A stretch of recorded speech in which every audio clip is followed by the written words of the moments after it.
Bonne nouvelle les gars, il reste encore un papier. Sabrina Colongo. On l'apprenait il y a quelques jours, le Conseil des États veut mieux prévenir les troubles du sommeil. Et contre toute attente, c'est un membre du PLR qui a présenté cette motion. Attendez, est-ce que la droite libérale se soucie vraiment de notre état de santé ? Je poursuis ma lecture de l'article. Les coûts pour l'économie sont importants, blablabla. La perte de productivité représente à elle seule environ 10 milliards de francs par an. Ah ouf, c'était juste une question de thunes. En fait, j'ai eu peur. Pour eux, le sommeil, c'est juste un asset à investir afin d'optimiser sa productivité, de maximiser ses KPIs. En gros, reposez-vous, mais pas trop non plus, bande de feignasses. Reposez-vous, mais quand même pas au point d'avoir 6 semaines de congés payés par an, quoi. Faut pas déconner non plus. Vous trouvez pas qu'il nous envoie des signaux un peu contradictoires ?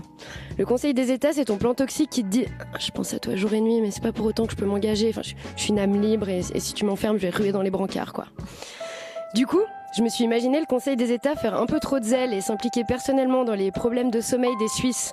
Imaginez si plusieurs dizaines de Suisses allemands quinquagénaires débarquaient chez vous chaque soir pour chanter une berceuse. Frère Jacques, frère Jacques. Et ensuite, l'un d'entre eux se penche et vous chuchote à l'oreille. Schlaf gut, mein Schatzli. Ce scénario, c'est vraiment un épisode traumatique de paralysie nocturne. Personnellement, je trouve ça fascinant, le concept du sommeil. Chaque soir, on ferme nos paupières en attendant patiemment de tomber dans un mini-coma qui dure aussi longtemps qu'une journée de bureau. Et il y a des gens qui sont très forts à ça, tandis que d'autres, ils sont nuls à chier. Ils sont nuls, alors même que c'est obligatoire pour survivre. Moi, je veux pas me la péter, mais je suis extrêmement forte à ça. Une dormeuse de compète. On dirait presque que je me prépare à finir un jour aux soins palliatifs tellement je fais ça bien. Je suis si immobile qu'on dirait la princesse Disney, la belle en bois dormant. Je dors tellement comme un petit cadavre que c'est sûr que des mecs se sont déjà réveillés à côté de moi et on dirait qu'ils commençaient à chercher un alibi. Et en plus, pendant qu'on fait notre mini-coma de 8 heures, comme si c'était déjà pas assez étrange comme ça, on fait des rêves. Mais oui, les rêves, vous savez, ces petits films de David Lynch où toute l'intrigue consiste à trouver des chiottes. Puis les rêves, c'est vraiment le comble de l'égocentrisme. C'est trop ouf de raconter les siens, mais c'est trop chiant d'entendre ceux des autres. Sauf si on est dedans, à la limite. Et dans tous les cas, ça ressemble à peu près à ça.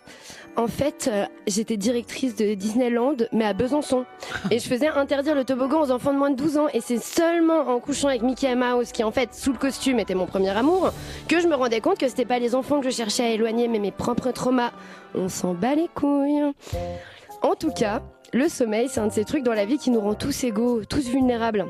Il y a des gens extrêmement beaux, désirables et athlétiques qui passent un tiers de leur temps sur Terre à faire ce bruit.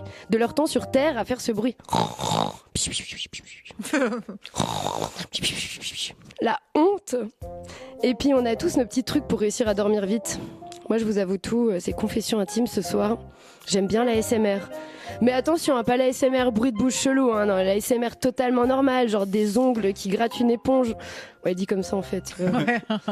Et celles et ceux qui ont des troubles du sommeil entretiennent encore plus ces petits rituels sacrés. Huile essentielle de lavande, CBD, mélatonine, luminothérapie, méditation guidée, bruit blanc, cohérence cardiaque. Je suis pas docteur, mais avez-vous tout simplement essayé de vous taper une bonne pougnette ? Voilà, je vous lâche ce petit tip comme ça, vous en faites ce que vous voulez. Ça vient de quelqu'un qui dort hyper bien. Bref, à ce qu'il paraît, la nuit porte conseil, mais porte-t-elle conseil des États ? Quoi qu'il en soit, peut-être que la solution à nos troubles du sommeil est à chercher du côté de notre patrimoine culturel. Avant de dormir, comptez les vaches Holstein, visitez mentalement le musée du pain, ou pensez au cinéma suisse.